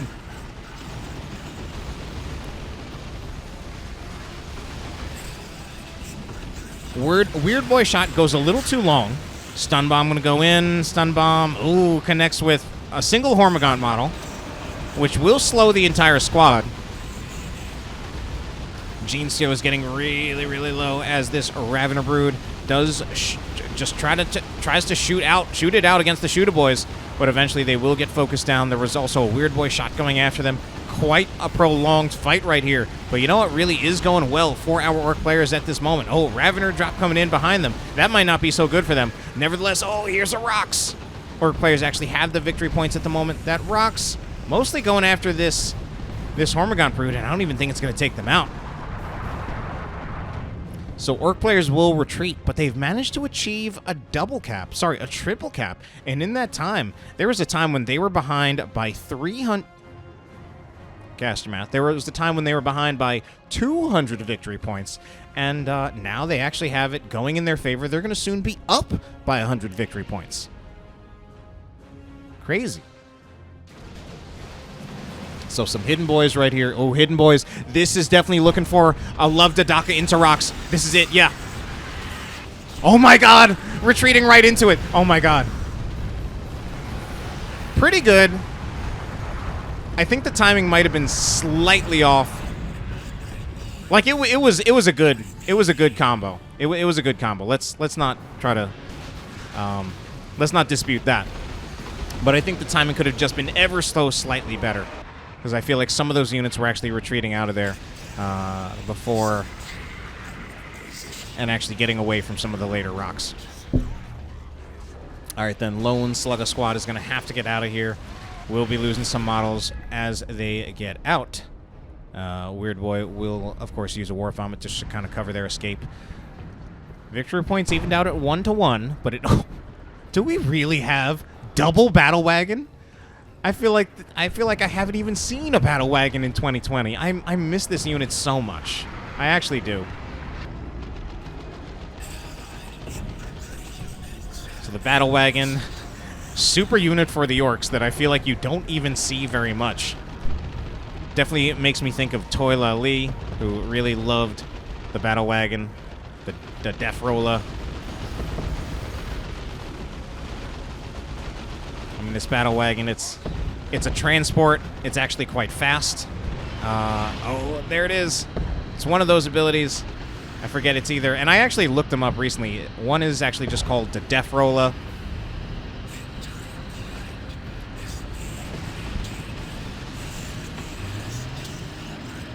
So yeah, the Battle Wagon has two different movement abilities. The first one we see, you actually retain control of the Battle Wagon, but actually does damage and I believe knockback.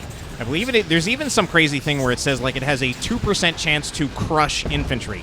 A 2% chance to crush infantry, which I think means something like, I think it effectively means it has a chance to instantly kill infantry, which is why the chance is so low. Oh my god, this double battle wagon in base is actually pretty crazy, but one of them's going to go down. Mega Boom Shot will come in from the other battle wagon, the third ability out of the battle wagon.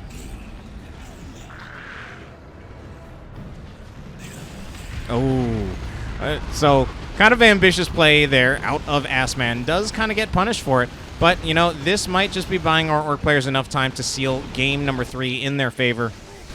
As, oh no, these Raveners not even trying to capture that point. The Weird Boy is still here, but we're going to see a Cataclysm. Knocks the Weird Boy back, but also knocks the Raveners back. However, not back far enough to get them off the victory point, and the decap will be coming in. Okay, shot from the Weird Boy does do it. Weird Boy is pretty low on health, though. He's got to be careful. He's actually capturing the victory point. He's so low on health, and he dies. Meanwhile, the battle wagon is still here. The one from Brawler at any rate.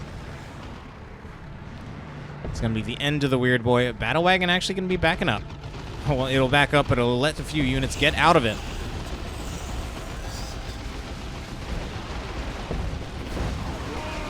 Ooh, there. So a wipe happened, I believe, from the Bomber Boys. Then the Storm Boys will actually use their jump to come in after that. Raveners jumping in or burrowing in. Second set of Raveners going to burrow in, trying to tie up these Shooter Boys. But Shooter Boys, yeah, they'll just get inside the battle wagon, where they will be protected, and that battle wagon is not really that scared of the Raveners. Okay, Ravener Alpha trying to capture this point. Shooter Boys will actually just get back out to try to put maximum damage on the Ravener Alpha to force him off. So it's looking like our Orc players on the verge of closing this game out, but it's not a sure thing at the moment. Certainly, though, Battle Wagon holding this point is very powerful right now. And the War Boss actually buying a little bit of time, but also going down yet again. Rocks. It's going to be a raw rock, so it's going to mostly miss, but we're also just at a time in the game where even a miss rocks that causes a retreat is actually pretty valuable, because this is a double cap against the Tyranid players when they've only got 50 victory points left. I mean, they're at the point where they might have about maybe one more chance to push back out and get a decap to make something happen. However, well, they have a chance for top. We still see some fighting going on for bottom, and Floid is here joining Cenzontotochtin to try to make this happen. However, the Hive Tyrant is forced off. Electroshock Grub will be put on the looted tank. Venom Brood, however, not able to follow up very well because they were knocked over by the Commandos for a bit with aiming. What's that? Just kidding. I meant Love Dadaka. Commandos getting so close, though. Probably just a little drop micro as the looted tank does manage to back off. Looks like our Tyranid players will have a little bit of a third wind here to stay in this game.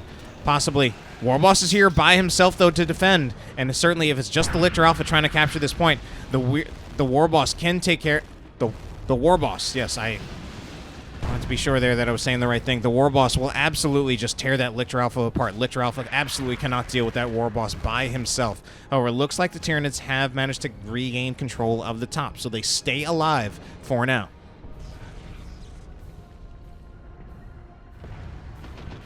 Battle Wagon. New Battle Wagon out of AssMan. Apparently, Brawler lost his, and I missed it. So, AssMan just decided he wanted to replace it. I'm actually so happy to see the Battle Wagon. It actually is... I don't really...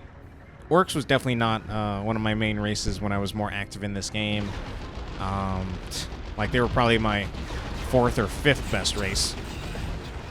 But, definitely, there is absolutely a place in my heart for the Battle Wagon, so I'm so happy to see it. And I hope we see it in some other games in this series. Got at least one more after this, depending on the outcome, possibly 2. And I would like to see some more Battle Wagons.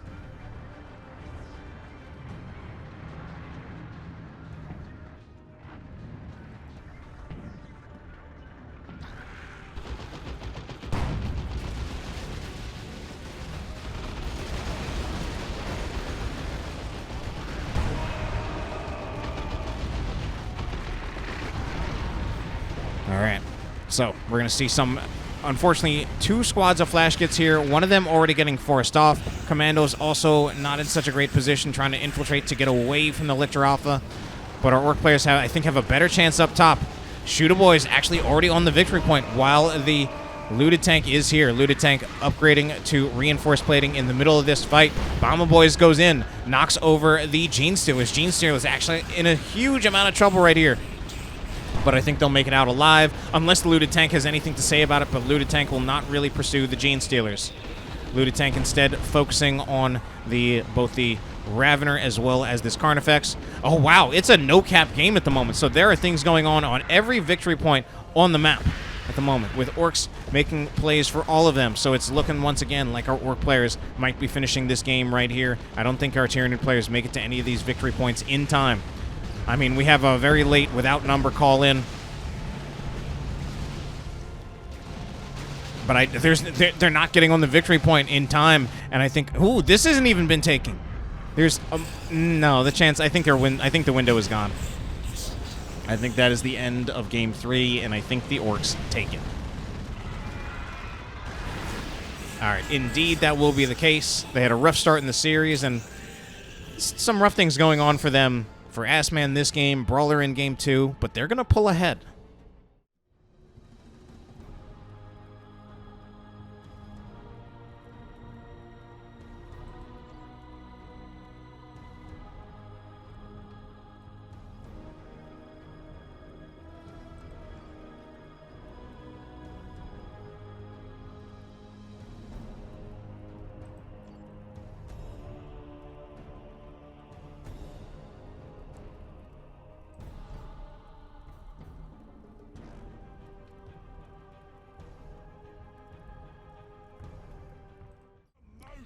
Game number 4 taking place on Fortuna Sanctum. Our first player, Broodwich, going to be playing as the mech boy yet again. AssMan will be sticking to the war boss, while Brawler will be playing as the Commandant. Their opponents, our Tyranid players, oLev will be playing as his Hive Tyrant once more. RedRevenge, certainly sticking to his tried and true Ravener Alpha. And Floid will be playing as the Hive Tyrant as well. So then, in the middle of the games, I also took the time to double-check some of those things about the Battle Wagon, as I knew it had 2 burst movement abilities. Well, no, technically one's a burst movement ability, one's more just like a movement buff. One of them is called Death Roller Rampage, and the other one is called Rollin' Thunder. Anyway, our mech boy looking to put some pressure on the Hormagaunts, so are the shooters, but the Hormagaunts looking to get in range. Shooter boys will just try to kite away from them, and with the mech boy there, those Hormagaunts will just be getting on out of there. So we're going to see Hormagaunts forced off pretty early. Looks like our Orc players had the better end of the initial cap with the victory points, but double cap is impending for the Orcs, so they'll start ticking down victory points in their favor. War boss kind of kiting back away from the RB, but it looks like a big push coming out of RedRevenge. oLev is supporting just a little bit with the lone Termagant at the moment. Hormagaunts getting into melee right here. Shooter boys at about half of their health. Oh no, they move back in a little bit. When they try to retreat, they're super low. One model might get out of there alive, but the Hormagaunts are still chasing, and they actually succeed in finishing them off. The mech boy taken out as well, so rough start for Broodwich in this early game. Our Tyranid players being pretty aggressive, and this lone squad of Sluggas kind of lost, don't have much of a purpose in life. Here's another lone squad of Sluggas that are so lost that they're going right into their own doom. They will retreat out of there in time, however, and actually not too many of them die. Only one model ends up going down on that shooter squad, yet another shooter squad in retreat. So it's looking like a little bit of a rough start for our Orc players at this time. Pressure going to be put on this power node before even much power is put on it. The node will surely be finished off. Might have time for a decap. We're seeing Orc units starting to come back out on the field. Broodwich immediately replacing one of those shooter boy squads as he looks to be upgrading to big shooters. Will use Wah for the moment to try to give him an edge against the Termagants before he even has the big shooters, and with the big shooters coming in and the Toxin Sacks seemingly never coming in for oLev, those shooter boys will definitely have the advantage in that range fight. So meanwhile, on this side, we're going to see some Orcs retreating, as well as some Orcs not retreating, but probably should be retreating soon. They're going back to this Wah banner, but I don't see this Wah banner lasting too much longer. Too many Nids in this area. That was a strange-looking leap animation from that Hormagaun. It almost looks like he leapt sideways. So they'll take out the Wah banner for sure. Meanwhile, over here, we are going to have the Hive Tyrant chasing after Okay, Tyrant is chasing after nothing, actually. He is the one getting chased after, and he just retreats. So, Tyranid's maintaining the double cap for the moment. There are some sluggers here who could get the double cap, but they are deciding that it's a better use of the time to try to bash. They're working on the node first, and we are going to see the Tyranids come out for oLev. He's got Raveners here, so he's going to look at focus on them at range at the moment. As long as the sluggers are there, he wants to focus them down at range before the Raveners jump in. But as the sluggers and the shooters try to kite back, then the Raveners will go in for melee.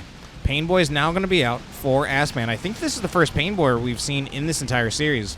Drops a heal on the sluggers, but eventually they just retreat out of there as well. See, do we actually... We have Toxin Sacks out of oLev. And we already see them get value there, just making it really, really hard for that war boss to do anything. Oh, no! Broodwich might be going down there again. Indeed, he does. Just, I don't know what happened. Just, unfortunately, Broodwich must just be getting a little tired here because he's just been a little bit slow on, just straight up pressing the retreat button to keep the mech boy alive. Sluggers, they're getting into melee. They already have... Oh man, it's still seeming really, really awkward. Oh, I see what happened there. That time it was actually heal coming in from AssMan, so it's a different player putting a heal on another player's units. So Broodwich even kind of recognizing his mistake there, that he got the heal from AssMan. He did not need to retreat his sluggers. But I think there just probably wasn't communication. Maybe these players aren't even playing in voice or something. Hive Tyrant really low. He could go down and retreat. Indeed he will. So a bunch of nids over here. Meanwhile, Commando Knob is a long way from home. He does just decide to retreat. Warriors not able to finish him off in melee, but the Raveners might be able to help out with that one hit point. Just shoot. There it is. Dead Commando Knob in a really, really rough position where... Actually, not really rough, but not an easy position to get a revive on. They're going to need to win a fight, but Raveners about to burrow in. They get the knockback on the shooters, and this is a shooter squad that's pretty low, and it doesn't have a knob either. So Orc players kind of split, a little outnumbered. Another Wa banner that's probably going to go down. Ravener burrow in again, and they interrupt the war boss. I thought they were going to go on all the shooters, but they actually interrupt the war boss from getting the revive. He's going to try to get it again anyway. I think he's getting knocked over again. He's still trying to get it. Oh my god, he's trying to get it. He has to be careful that he himself doesn't go down here, and hopefully Broodwich is paying attention and recognize this. He's just going to raw retreat. I thought he would teleport out of there and then retreat, but as long as both of those commanders get out of there alive. War boss, what is he doing there? All right. Luckily for him, it doesn't matter too much. Shooter's also in so much trouble for Broodwich. It does seem like, although, I mean, of course the Orc have already won 2 games, but it does seem like in each game there does seem to be like one Orc player in particular who's struggling a lot. I felt like Game 3 it was AssMan, Game 2 it was BRAWLER, and so far it feels like Broodwich. Obviously, in some cases, considering they actually, in some cases, they're winning those games anyway. But, oh no! Slug is also getting really low here for AssMan. I think they get finished off even with Ard Boys, and indeed, that is the case. Look at the Toxin Sacks value. Toxin Sacks value. Those Toxin Sacks coming out of RedRevenge.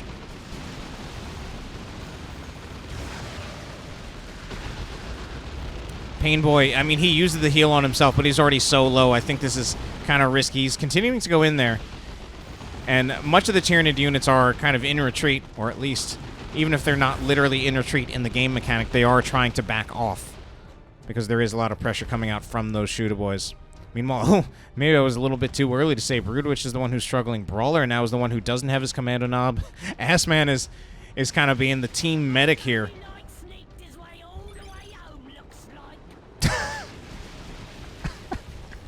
I think AssMan went for a revive, and BRAWLER bought back.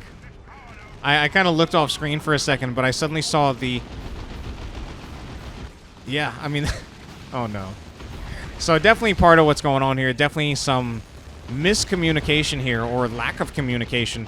AssMan actually really, really trying hard to be a team player here, but the communication doesn't seem to be entirely there between the teammates.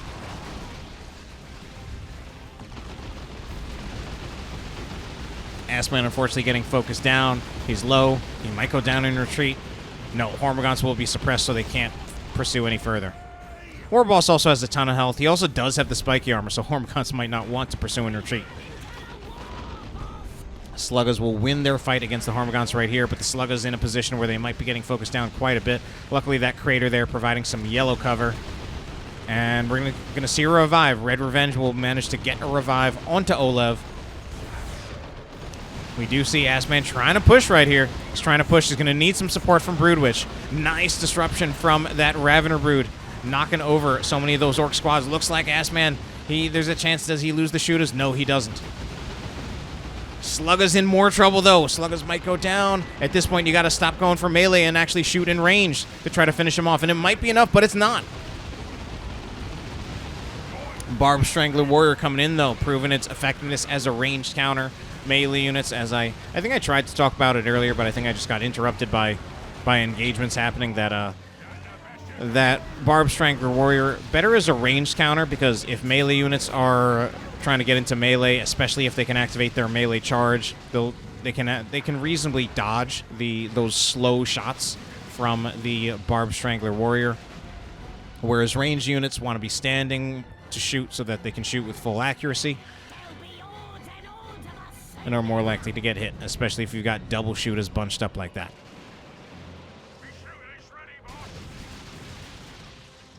All right, Commando Knob going to be all sneaky-like right here. He's going to throw a stun bomb, then probably just, I guess, open fire on the Raveners. Ooh, Raveners will actually burrow, so they get away. And then that puts them in a position where the Commando Knob is a little bit more tentative about following up right there. Yeah, if anything, there's a lot more damage pressure against him. Double shooters, but I mean, it's only double shooters. Brawler only has double shooters and a Commando Knob. It's actually very, very hard to fight things with this army. It's not a very flexible army. It's very one-dimensional. And he doesn't want to lose the shooter squad either. All right, meanwhile, this is AssMan coming back out here. Crippling Poison once again on that Warboss, and there should be another cast of it. I mean, this Warboss just having so much trouble getting anything done when Crippling Poison is used. He's basically already used up his entire health pool. Unfortunately, I think AssMan has lost track of him, and he's going to lose him. Probably more focusing on the Sluggers over here, which he gave both Use Your Choppas and Ard Boys. Trying to assist Brawler, who having trouble holding the natural victory point for the team with his tiny army. And it's now a triple cap for the Tyranids. Massive victory point lead in their favor. Do the Sluggers get finished off here? I don't think they do, but it's a pretty close call. Those Raveners kind of doing some nice damage in burst. And, okay, we don't have a Venom Brood right here, but we have Thorax Swarm and we have the Corrosive Devourer. And by Thorax Swarm, technically, I really mean the Electroshock Grub, because that's the ability that does... Okay. I was going to say, yeah, Electroshock Grub is the ability that actually does work on vehicles. But that's going to be the end of Game 4, and the Tyranids will take it, so we will be going to a game number 5.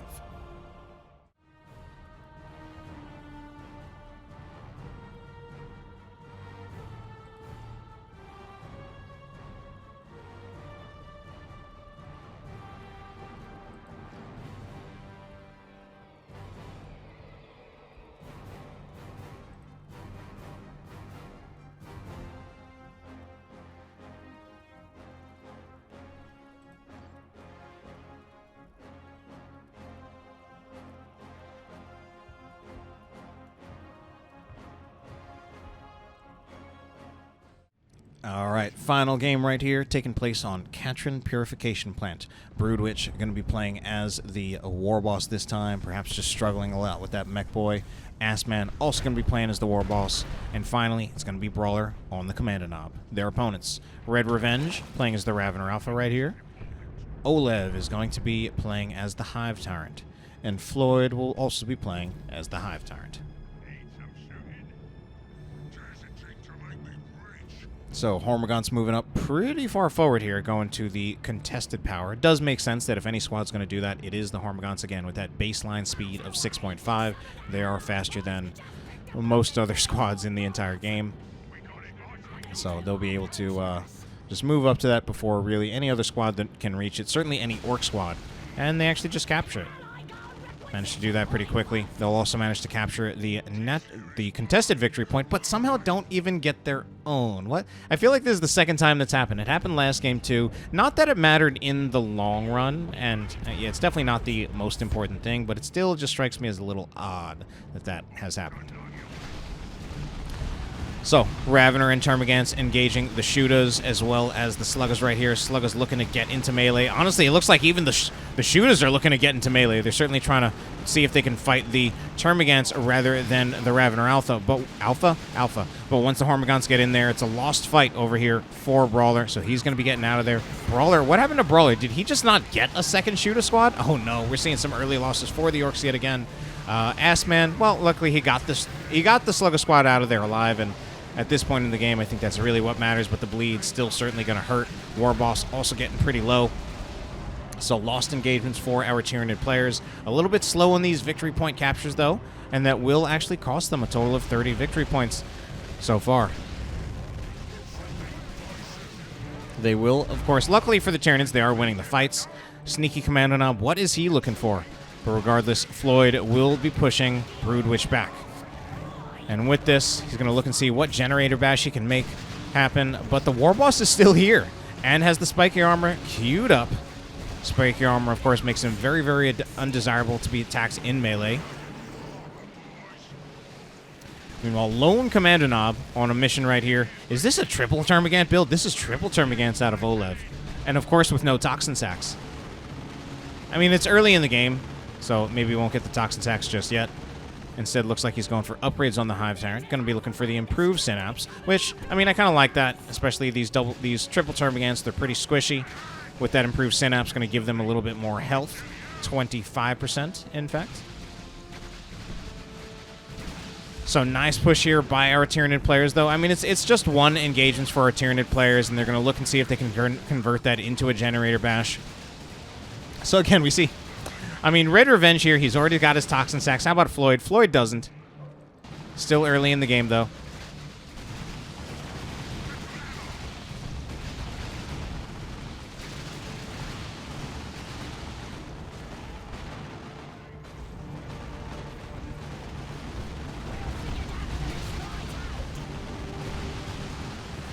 All right. Oh, yeah, there it is. All right, oLev, thank you for picking up the Toxin Sacks, and that will snare that Warboss. Already having trouble getting things done. He's already so low. Our Tyranid players trying to kite back from this fight. I'm liking the way things are going for the Tyranid players in this fight. Kiting back, using Crippling Poison. Melee Commando Knob will be going down. Also a really, really nice flank, kind of in the corner of the screen of the Hormagaunts, going around here to get the hard flank on the Ludas. And that was a big part of kind of what I saw was enabling them to win that engagement. I mean, with that, I feel like this should be a full generator bash. They got pushed off from it once. I feel like this time they should be able to finish it. On this side, Orcs trying to see if they can even that out. Looks like they'll only pick up one at most. Raveners not even burrowing in. I feel like if they really want to save it, they could just burrow in. They don't even finish it. That's pretty rough. And, of course, Tyranid generators, since, you know, Tyranids don't really repair things, the generator will just regenerate on its own. And in many cases, I would say that's not really a positive thing. Like, if we're talking about, like, something like, say, a Tyrant Guard, the fact that Tyranids don't repair, they're a non-repairing race, I would say that's a disadvantage. But if we're talking about generators, that's an advantage. Because you really don't want a unit to be sticking around repairing a generator for any race. And typically, if you fend off a generator bash from your opponent, there will be a lot of time when it's going to, in most cases, it's going to be a couple minutes before they're probably going to get another generator bash. And in that time, a Tyranid generator can actually just restore it most of its health. So it does look like there is more of an offensive coming back here, though.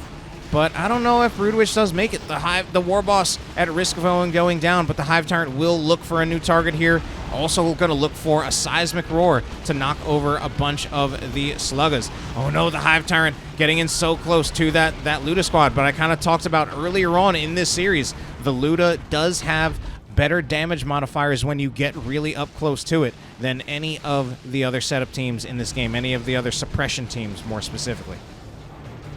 Pain Boy is going to get the decap, and these Termagants going to be kiting around. They will use Crippling Poison. Again, just showing off. It's a pretty nice ability, but unfortunately for oLev, he only has one cast here, so now that it has already worn off, and he didn't put enough damage pressure on them, these Sluggas, oh my god, even committing both the Yard Boys and the Use Your Choppas here. I think next they should commit to a Generator Bash. If anything, I think they should have given up the chase on those Termagants longer ago and then just gone for the Generator Bash here. They're going to go in for melee. Oh, man. A little bit of drop micro around here, and while I'm trying to focus on that, other things are happening. Commando Knob gets incredibly overwhelmed there, and he will need to retreat. Meanwhile, on this side, okay, good for Broodwich. Actually does succeed in the full bash right there.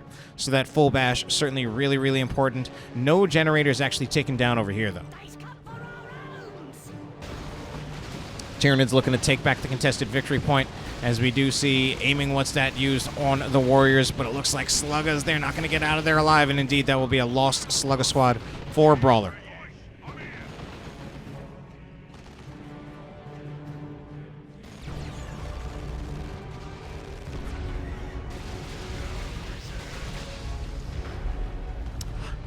So Warboss charging in between the spiky armor and the angry bits. He has a lot of health regeneration, so it's a very tanky build for him and one that you can get pretty early on in the game. But he's still getting controlled quite a bit. Those toxin sacks slowing him down. He now does have he now does have Ard Boys on him, but he's still very overwhelmed. At the same time, he's managing to last long enough that he should be able to get support from the rest of his army. I think the support from the rest of Broodwich's army was a little late, but at least it wasn't too late, and it actually still does let him win this engagement. So actually a pretty nice use of kind of showing off the Warboss's tankiness as a way of just drawing aggro, buying time, and then helping, and the rest of your army helping to win that engagement. Just the rest of the army could have just been there a little bit earlier. Anyway, Warboss right here, once again, drawing a lot of the aggro, but this one might be overstaying his welcome. He's really low on health. Or at least it seems that way.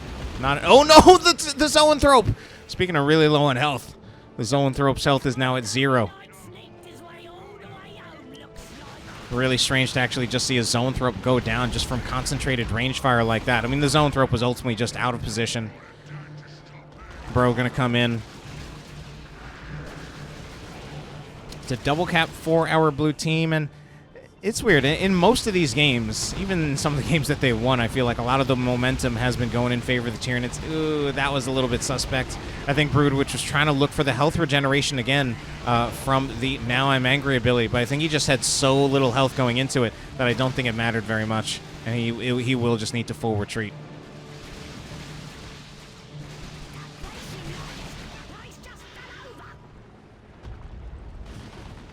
So meanwhile, oh no, Commando Knob. Oh, Commando Knob is not down.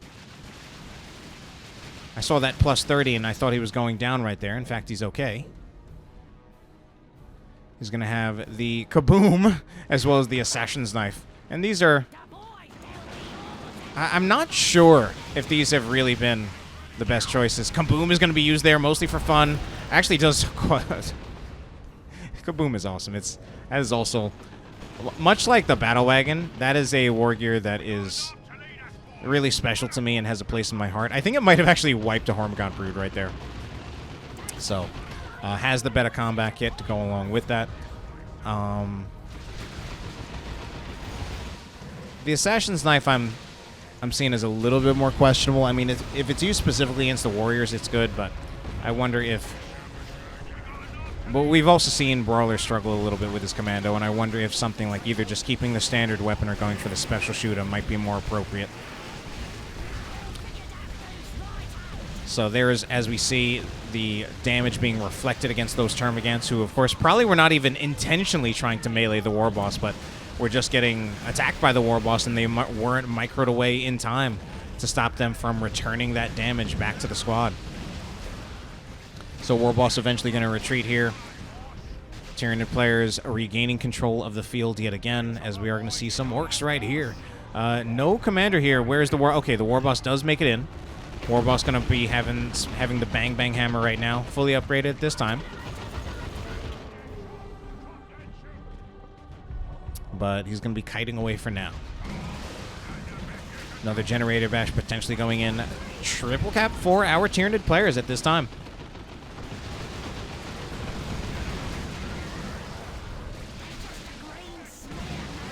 Heal came in from the Pain Boy, but proving not to be enough. Warp Vomit used.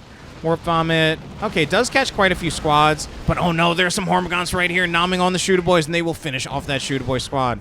Oh no. So this is definitely a win here for oLev in that engagement. oLev really making up for lost time now. 3 Termagants, and all 3 actually have Toxin Sacks. This is going to be one of those things where it's like, take a shot every time I say Toxin Sacks.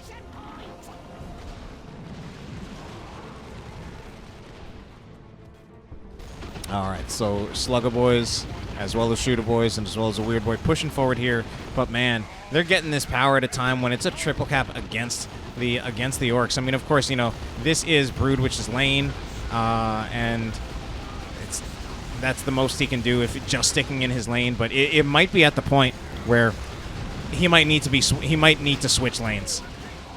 Start helping the rest of his team stay in this game as far as victory points are concerned. It's almost 200 victory points in favor of the Tyranids. Zap goes out onto the Termagants, but I don't think I've seen them spread it to anyone, and I don't know if they have the opportunity to. Hormagaunts are actually going to finish the Warboss off in retreat, I think, or it might be the Hive Tyrant, or the Warboss is actually just super tanky with these War Gears.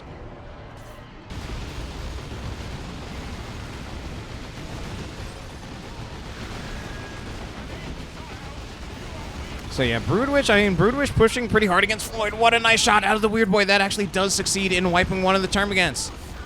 But I mean, at this point, I'm thinking even more and more. Oh, dead Warboss though. I'm thinking even more and more that, like, the Orc players are really just running out of time here. So I think Broodwich now actually needs to almost start making like a semi-permanent switch over to the other lanes of this map to help his team come back into this.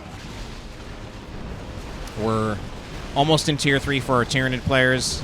I think there's not too much more left to be gained by holding the right lane of the map, and certainly a lot to be lost in terms of victory points if the Orc players continue to lose in the middle and bottom lanes. Weird Boy going to retreat out there as the Hormagaunts push forward. Tyranid players going to be threatening a triple cap yet again. I mean, we're at the point now where our Orc players practically have like realistically one push left, and this is absolutely the time when honestly Broodwich needs to abandon this lane and make his way over here, because now obviously AssMan and BRAWLER having trouble doing it themselves, and eventually that would force a rotation from Floid to go over there as well. But I mean, we're getting to the point where we're getting pretty close to checkmate. The Weird Boy, he will be taken down. It's going to be a foot of Gork, but I mean, at this point it's a pretty moot point.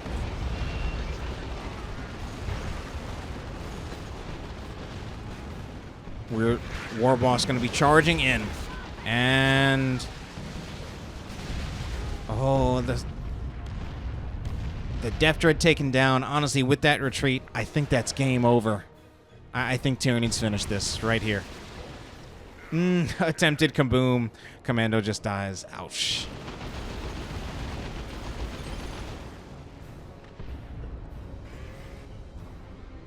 oLev's talking about power. Power doesn't matter right now. His game's ending.